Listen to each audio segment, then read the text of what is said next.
вони одягають на голову мішок. Перша фраза, яка звучить,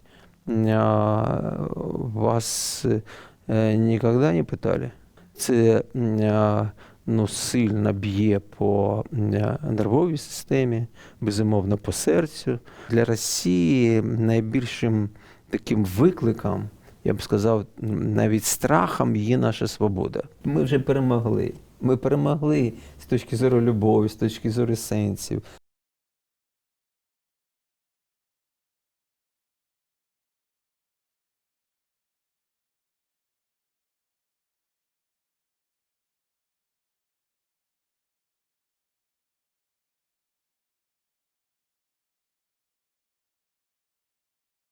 Коли ми кажемо сенси, то про що ми кажемо?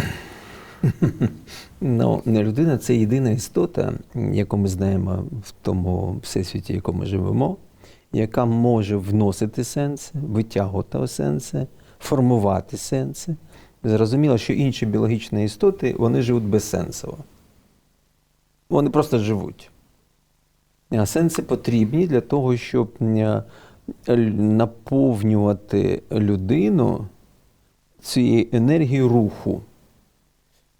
Зрозуміло, що багатовимірність поняття сенс, вона може заплутати. Так? З одного боку, сенс – це те, що так чи інакше пов'язане з нашими почуттями. Ми відчуваємо сенсорний, там екстрасенсорний. Да? Тобто, так чи інакше, це наше тотальне переживання нашої невипадковості. Смисл. Да? Тобто з мисленням потрібно рефлексувати, тобто розмірковувати. Зміст, те, що міститься, форма тримає, а сенс наповнює. І це є притаманно саме людині. Тобто людина починається з того моменту, коли вона приймає рішення, виходячи з певного сенсу. І тут важливо нагадати, що сенс – це суб'єктивне поняття. Тобто реально їх не існує, тобто їх не можна намацати. Так? Але ж це наш вибір. Наш вибір. Що, як будь-який компонент нашого життя, воно також щось містить в собі, якщо має зміст. А містить вона цінності. Сенси взагалі це цінності, які ми усвідомили і керуємося їми для того, щоб вони стали принциповими для нас. І оце наповнення сенсами, зрозуміло, що коли задаєш питання в аудиторії, люди починають плутатись, що таке сенс. Хтось каже, моїм сенсом є родина. Я кажу, це не зовсім сенс, це втілення вашого сенсу. Чому родина? Тому що у вас є сенс любові. Ви любите своїх рідних. І тоді вже втілення, матеріалізація вашої любові – це ваша дружина, ваші діти, ваші батьки. Тобто ви їх любите. І це є тоді сенс. Якщо б ви не любили, ви б не говорили, що вони є сенсом вашого життя. Розумієте? Тобто сенс – це духовне поняття. Свій час Франк сказав, що духовність, свобода та відповідальність – це 3 екзистенціала людського існування. Що це означає? Це означає, що коли ми говоримо слово духовність, знову ж таки, у деяких людей це щось там з релігією, не обов'язково. Духовність – це про сенси. Чому там і релігія може бути? Тому що релігія також про сенси. Наука сенсами не займається. Наука не ставить питання сенсів. Наука досліджує, як виникає цей світ, які закони його розвитку, закономірності. Тобто, чому він виникає, але навіщо він існує? Тобто, який сенс у існування світу? Наука не ставить такі питання. Навіщо ви живете? Навіщо живе людство? Наука ці питання не ставить і не може поставити. Просто тому, що наука – це процес, дослідження, для цього процесу дослідження, вивчення цього світу, пізнання цього світу потрібні методи. Методи, можливо, з ними працювати тільки тоді, коли у вас є інструменти і є об'єкт, який ви досліджуєте. Майбутнє неможливо досліджувати. Розумієте? Тобто воно не намацальне. Угу. І тому немає методів, як досліджувати майбутнє. Абсолютно ніяк. Тому наука цим не займається. Інакше кажучи, наука не є сенсовою в цьому розумінні. А релігія навпаки. У Бога є задум, а задум Бога – це сенсовий задум. Він знає, навіщо він створює цей світ. І означає, що в нашому просторі є сенс. І тому релігія говорить про сенс. Бо скажуть, а який там метод тоді? Дуже просто. Пам'ятаєте, Христос говорить, я є дорога, істина і життя. Він так сказав. Дорога, путь, шлях. Грецькою мовою методос. Інакше кажучи, Христос сказав, я є метод. Угу. Розумієте? Тобто релігія пропонує метод, сенсовий метод, який виводить нас за межі цього світу, який є матеріальний. Тому сенс – це ціннісна категорія. Той же Віктор Франкл говорив, що існує три складові цінностей, сенсових цінностей. Да? Перше – це цінності творчості, коли ми віддаємо щось, коли ми є співтворцями.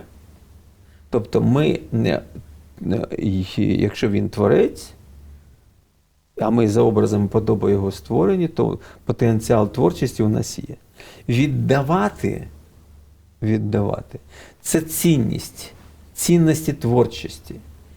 І в них є сенс. Друга категорія цінностей – це цінності, коли ми щось отримуємо, цінності насолоди. Тобто ми віддали, це як дихання. Ми повинні щось отримати навзаєм. І цей процес дихання, творчості і насолоди – це сенси. І третя категорія – це цінності того, як ми можемо відноситися до катастрофічної реальності, до війни, до полони, до смерті, до болі, до страждання. Тут наші цінності також. Чи там є ми як люди, чи ми просто біологічні істоти, які горюємо, які емоціонуємо, а далі що? Щось людського. Це важливий момент. Тобто наше відношення, як ми гідно не ламаємось під цим тягарем випробовування, чи ми цінності свободи ми відстоюємо, чи ми не просто відстоюємо, боремося за свободу, а наповнюємо сенсами цю свободу. Це важливий момент. Знову ж таки, той же Віктор Франкл, говорячи про стимули реакції, що між стимулом і нашою реакцією простір нашої свободи. Чому? Тому що в цьому просторі свободи є важливий компонент. В українській мові є воля і свобода. Воля – це ми хотіли, перше, ми можемо проявляти волю, да? Вольові зусилля, ми кажемо. Ми можемо звільнятися, прагнути волі. Інакше кажучи, воля – це негативна свобода.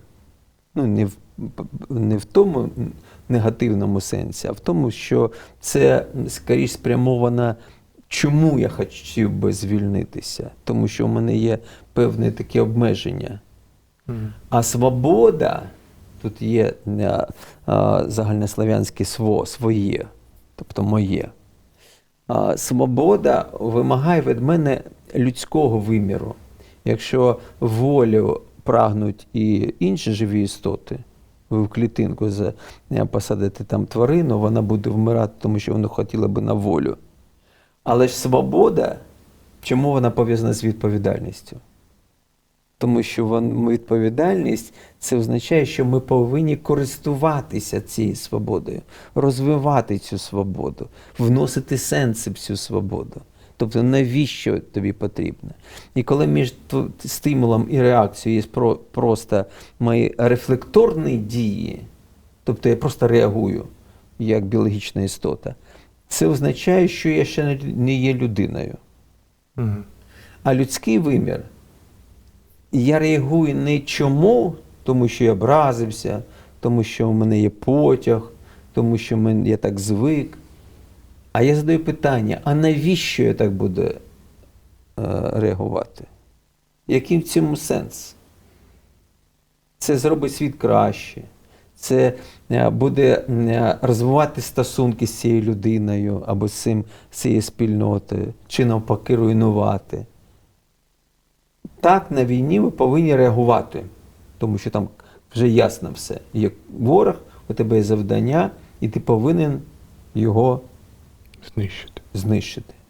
Коли ми говоримо про звичайне повсякденне життя, і навіть на фронті серед хлопців, які там знаходяться, вони ж повинні думати про те, щоб їх стосунки не були зіпсовані, тому що вони повинні підтримувати одного. Тобто ми вносимо вже людське, сенси. Тобто ми вже розуміємо, навіщо я буду так реагувати. Не просто там психувати, як знаєте, деякі там, у мене такий характер. Там. Це насправді говорить про те, що людина знаходиться дійсно в такому серйозному неврозі. У неї немає сенсів. Вона просто пропускає певні емоції. А навіщо ти це будеш робити так? Людина каже, у мене й немає сьогодні настрою. Я запитую, послухай, шановний, ти там господар у себе, чи настрій над тобою є господар? Хто кого контролює? Навіщо ти будеш приносити цей поганий настрій зараз все середовище? Так, у тебе є проблеми, у всіх у нас є проблеми. У нас є всіх там гори, переживання, ми всі травмовані. Якщо ми зараз всі будемо вихлюпувати цю травму на інших, ви розумієте, сенсу в нашій Україні вже не буде. Тобто ми повинні враховувати щось. Тобто вносити оці сенси людяності, сенси розуміння інших, сенси майбутнього. Навіщо? Якою ціною буде зараз моя миттєва реакція?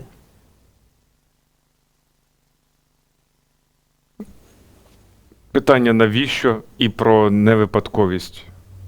Це взагалі питання невипадковості людини. Могли б ми це розкрити ширше? Невипадковість – це як? Знову ж таки, все залежить від вашої оптики, як ви дивитесь на життя. А ви ж розумієте, що ваші наступні кроки, це є похідними від певних рішень. І в юдаїзмі, наприклад, випадковість – це не кошерне слово. Випадковість. Так. Тобто, чому? Воно не кошерне, тому що все не випадкове. І це важливий момент. Чому? Тому що якщо я вже живу, я вже несу відповідальність за свої слова, за свої дії. Якщо я намагаюся не нести за них відповідальність, я зрозуміло, що це буде впливати на подальший мій вибір, або вибір мене в спілкуванні. Я дивлюсь, молода дівчинка, іде їй 15-13 років. Вона через слово говорить нецензурні слова. Навіщо? Ось. Тобто люди не несуть відповідальності. Ви ж розумієте, як будуть далі, які у них будуть стосунки з іншими. Такого ж рівня. Вона не зможе вибратися з цього багна. Вона сама себе кодує. Ми дійсно приходимо в це життя не випадкові. Це сенсовий момент, і ми повинні це усвідомлювати. І це означає, що якщо б ми були просто випадкові, да, і багато людей так і вважають, що вони випадкові, таким чином у них немає стимулу для реалізації. Реалізація – це завжди реалізація того, що в нас закладено, а закладається не випадково. Тільки треба це якось відшукати, чи як до цього прийти? Безумовно. Тут вже наші зусилля. Безумовно, наші зусилля. У нас є ці дари. Ми є потенція. І цю ми потенцію повинні зреалізувати, розкрити. І в цьому сенс життя. І в цьому також. Тобто, в цьому також, тому що коли ми щось реалізуємо, ми щось привносимо. Ну, знову ж таки, якщо говорити з точки зору релігійної свідомості, тієї ж самої християнської свідомості, ми співтворці з Богом. В Біблії так і сказано, що ми синергісти, апостол Павло каже. Ми є синергістами. Тобто ми покликані. Він творець, він створив умови і дав нам цей простір для того, щоб ми з цим простором далі продовжували творіння. І оцей процес вимагає від нас реалізації нашого потенціалу, наших талантів, нашої невипадковості, нашого покликання. Угу. Світ духовний важливіший в чомусь за світ реальний. Це ось ваша цитата. Поясніть. Тому що, ще раз підкреслюю, людина – це ж не тільки біологія, ми кентаври. Угу. Ми кентаври з точки зору, що ми, якщо б це був просто світ реальний, да, і в нас не було б виміру духовного, то ми б залишалися б там на деревах, їли б там листя в Африці десь далеко, розумієте, Mm-hmm. да? Ми вийшли за межі, створивши світ духовний. І саме цей світ духовний – світ ваших мрій, світ ваших проєктів, світ ваших фантазій, світ вашої творчості – це духовний світ. І саме він створює оцю реальність. Оцей стіл, оці камери, да, оці мікрофони, їх би не з'явилось, якщо б вони спочатку не з'явились в духовному просторі. Просторі мислення, просторі творчості. Розумієте?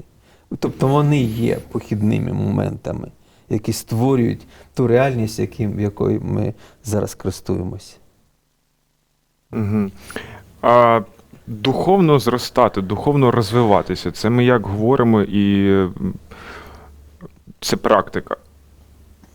Безумовно. Безумовно. Як це робити? Я вам вже розповідав про внутрішній простір. Так. Чому він важливий? Він дійсно важливий. І духовне зростати – це зрозуміло. Як будь-яке зростання, повинна бути мета. Без цього цілепокладання, орієнтації, орієнт, схід, да? Тобто спрямованості на те, щоб досягнути чогось. Без цього практика не починається. Практика має певні закономірності. В цих закономірностях є також інструментарій. Є мета, є інструментарій, і це дійсно шлях. Шлях, який дозволяє людині збагачувати себе з тим, щоб прийти просто від такого рефлексування, я б сказав, такої раціонального мислення на рівень мудрості. Мудрість – це зовсім інша категорія, яка вимагає від людини іншого бачення світу, в якому є баланси, завжди є баланси. І ці баланси, це означає, що ми бачимо цей світ інакше, ніж люди звичайні. Тобто не тільки горизонтально. В горизонтальному світі ми передаємо знання, ми транслюємо знання. Розумієте? Ці знання можуть ставати частиною наших навичок, да, ми користуємось. Але ж коли йде процес пізнання, тобто з'єднання зі знанням, і коли відбуваються такі моменти зміни внутрішньої, в різних традиціях називається там розширення свідомості, зміна свідомості, метаноя, тобто зміна розуму, тотальна зміна там, і емоцій, метамеламай. Тобто в різних традиціях це може бути по-різному називатися, з різною метою. Вони пов'язані з тим, що ми освоюємо нові частини і нашого головного мозку, зрозуміло, з точки зору нейрофізіології. І ми виходимо на такий рівень, який аналогів в звичайному житті немає. І от тоді людина набуває іншої оптики, іншого бачення, можливо так сказати. Вона може дивитися на ті чи інші речі інакше і бачити глибше. Тобто змінюється, як будь-яке дорослішання. Ви ж коли стаєте дорослими, ваша свідомість відрізняється від тієї, яка була у дитини. Так, більш пробудженою стає, скажімо так. Аналогічно і тут. Тобто не треба зупинятися. Розвиток може тут йти безкінечно. Нові горизонти відкриваються все більше і більше. А душа таке поняття. Не у всіх релігійних течіях є таке поняття. В буддизмі, здається, немає такого поняття. В буддизмі немає. В християнстві є. Так, в християнстві є. Це знов-таки категоріальний апарат. Кожна культура, кожна релігія користується чимось зрозумілим для себе. В деяких культурах дійсно існує багато душ, навіть в одній людині. В деяких культурах деякі члени суспільства мають душу, а інші не мають душі. Наприклад, шамани мають душу, а там звичайна людина не має. Або, наприклад, в рамках того шаманізму амурського, там де орочі, ороки, ульчі, удегійці, манджури також, у них є ті шамани, які можуть на час ви віддаєте свою душу з тим, щоб він її зберігав десь. Ви живете своїм життям, а там зберігається ваша душа на шаманських територіях. Тобто уявлення людини і опис того світу може бути різним. Може бути різним. І все залежить від вашої позиції. Я, як релігієзнавець, зрозуміло, повинен знати всі ці традиції. І це допомагає побачити оці нюанси, які можуть відрізняти, наповнювати чимось. В тій ж індійській традиції, в різних релігійних системах, і там вайшнави, шайви, смарти, у них там є реінкарнація, тобто перевтілення душі, подорож душі. А що ближче тоді? Про реінкарнацію, коли йдеться? Чи... Кому ближче? Нам, не знаю. Я не знаю, вам. Це ж особистий вибір. Не може бути ближче всім. Ми не повинні виходити на рівень узагальнення. Це помилка. Як тільки ми щось узагальнюємо, ми вже втрачаємо зв'язок зі знанням. Всі унікальні, всі неповторні. У кожного є право на свою картину світу.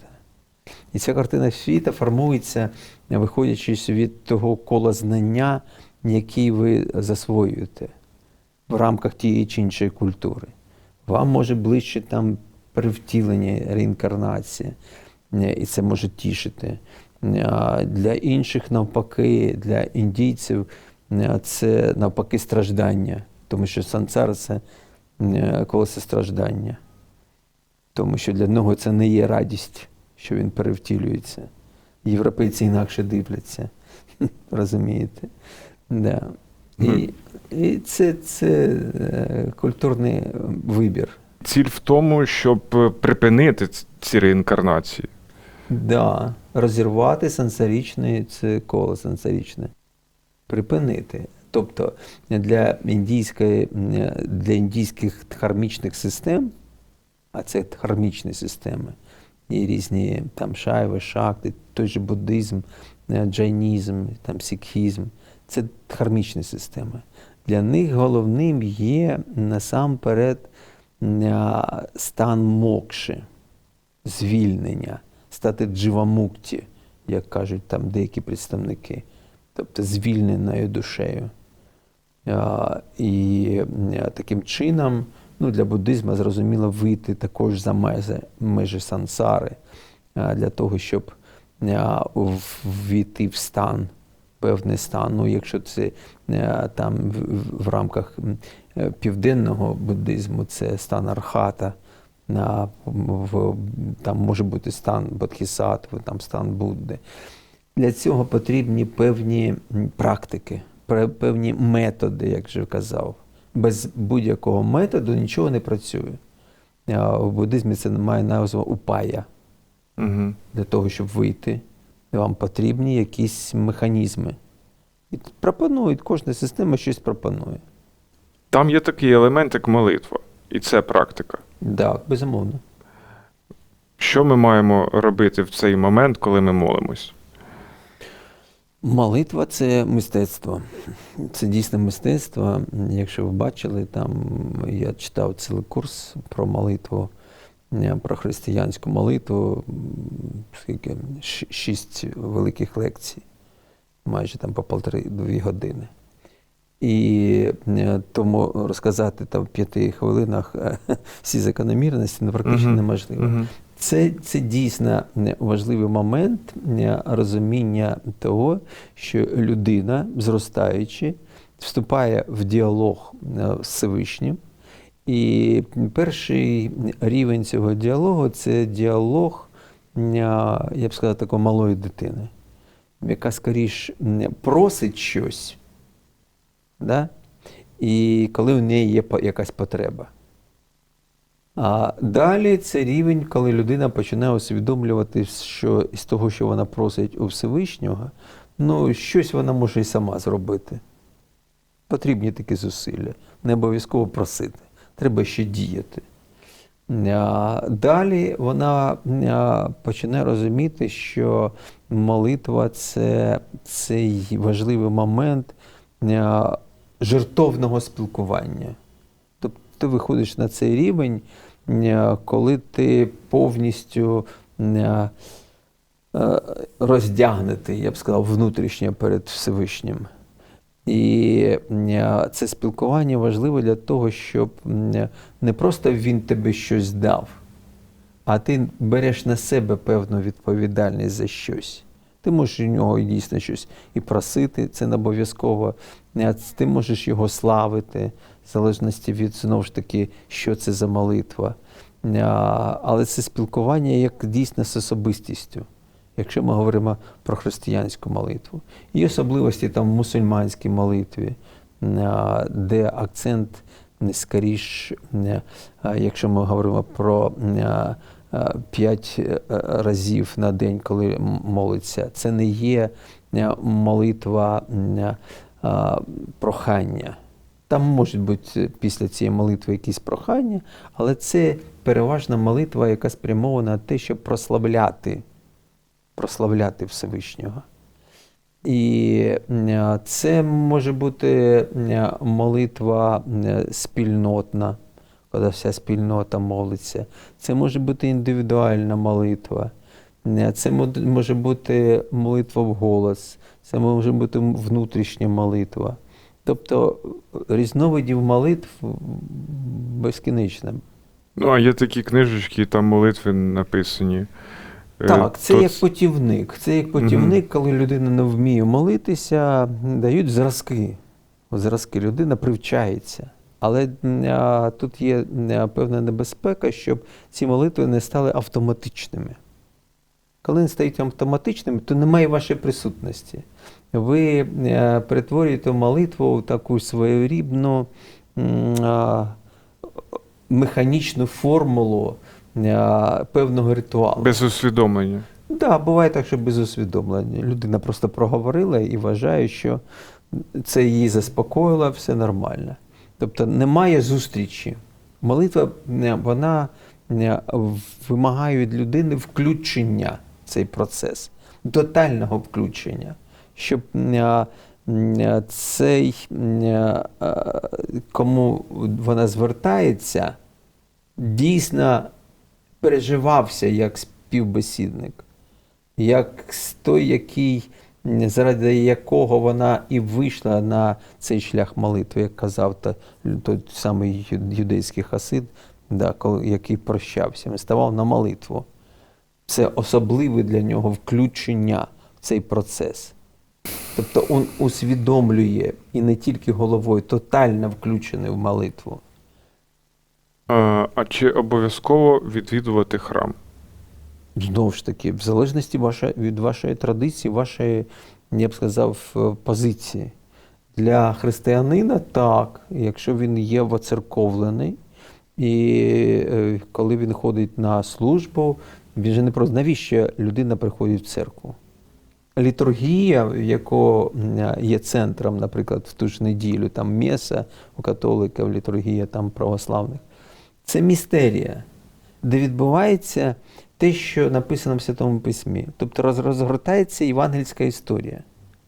Євангельська історія, він повинен розуміти, що відбувається, брати участь, не просто бути як в театрі, і поставив свічку і пішов. Брати участь по завершенню цього процесу розкриття тексту у вигляді літургії, тобто втаємничення його в цю містерію, він повинен очиститися через ісповідь, тобто покаятись, і причаститися, стати частиною тіла Господнього. Він же пройшов цей шлях під час цієї служби, де Христос був присутній. Він же був присутній, якщо він віруюча людина. І він зараз пішов в цей момент на небо і сказав, що той, хто буде ламати хліб цей і їсти його, він буде їсти плоть мою і пити кров мою. І тоді він стає причасником. Тобто в Святому Письмі апостол Павло говорить про те, що в церкву, тобто в еклесію, люди збираються для причастя, для Євхаристії. От і що метою є. Якщо люди прийшли, постояли, і перед самим важливим моментом вони розвернулися і пішли, то вони туди не приходили. Мета ж, це ж метод. Церква – це тіло, голова – Христос. Ти стаєш причасним, тобто частиною цього тіла. Через що? Через те, що ти з'єднався з його плоттю і кров'ю.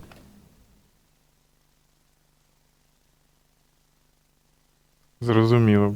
Дякую. Ще таке питання совість, це теж я в Кришнаїтів почув. Чи то на одній з лекцій когось із лекторів, чи то в Хагавадгіті це написано, точно не скажу, але там було сказано, що совість – це ось представництво Бога в людині. Ну, це можуть погодитися і не тільки вайшнави, це можуть погодитися і інші. Той же Віктор Франкл називав совість – це внутрішній Бог.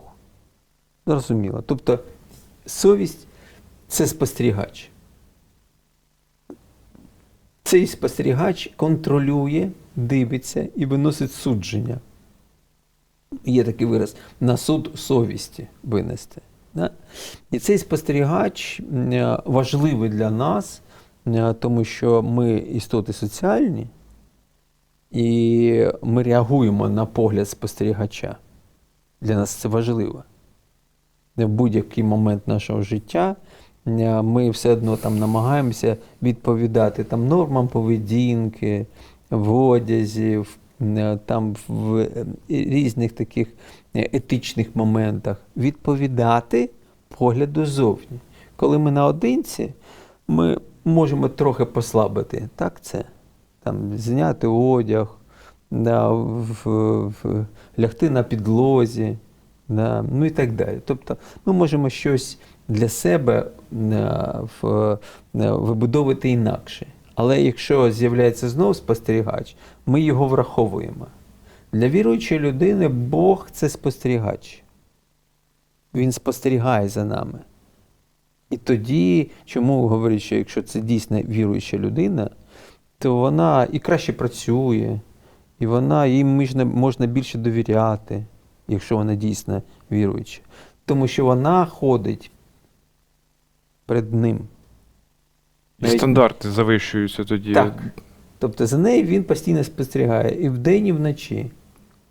Це тоді було там в селянських цих хатах, в божницю закривали там оцими шторками, коли треба було згрішити, тому що Бог дивився через ікону.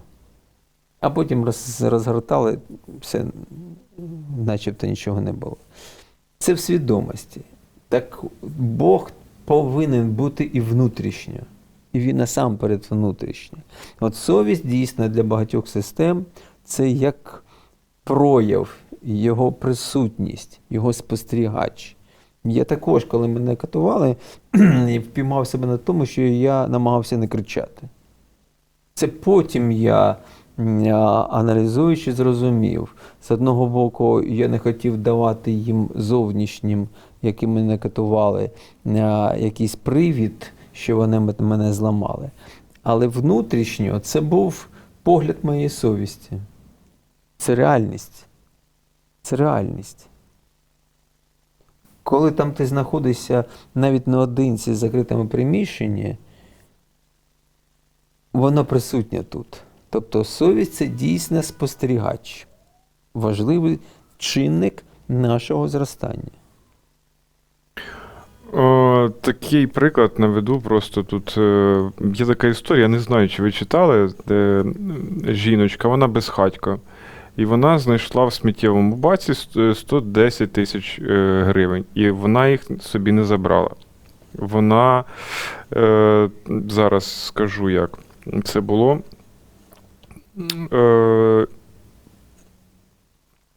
вона просто сказала таке, її звати Наталія. В результаті ці гроші, вони там з притулком для тварин, це все якось знайшли цього власника, він сказав, що по купюрам там ось їм перерахували, це його гроші, він просто переплутав пакети.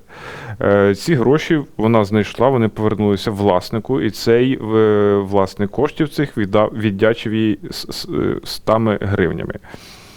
Але тут вона сказала такі слова: «Моя совість чиста, це найголовніше для мене». На питання, чому вона не забрала 110 тисяч собі і не почала нове життя, оскільки вона безхатько, там і світлина її є, яка вона просто усміхнена і радісна стоїть. Вона відповідає: «Ви правда думаєте, що можна почати нове життя з тим, що не твоє?» Жінка додала, що якби привласнила собі ці гроші, вона б ніколи б не була щасливою. Ну, бачите, да? Це дійсно, дякую за цю історію, вона дійсно важлива. Людина може знаходитися в будь-яких умовах, і стан, соціальний стан, положення не дає людині якихось додаткових преференцій. І вона зберігла те людське, що в неї було, і це людське промовляла з мовою совісті. І це чудова історія. Людина, яка може мати там 10 освіт і поступатися совістю кожного дня. Це залежить від конкретної людини. Ще про безхатьків історія є. Це просто якось почалося з цих слів багато перших будуть останніми, а останні першими. Це, я не знаю, чи це я дослівно зараз цитую Євангеліє, але із того, що я читав, ці слова мені чомусь запам'ятались найбільше, і коли я почув ці слова від безхатька тільки в Лос-Анджелесі, і я таки згадав, так це щось дуже знайоме. І це таке я потім перевірив слова з Євангелії. Тільки я ж кажу, що це не дослівна цитата. І мене це трохи приголомшливо. Це про що ці слова насправді? Багато перших будуть останніми, а останні першими. Що, здавалося б, по соціальній драбині це людина, просто безхатько. Правильно. Я розумію, да. Коли ви говорите про людину, ви починаєте її вимірювати соціальними стандартами. Угу.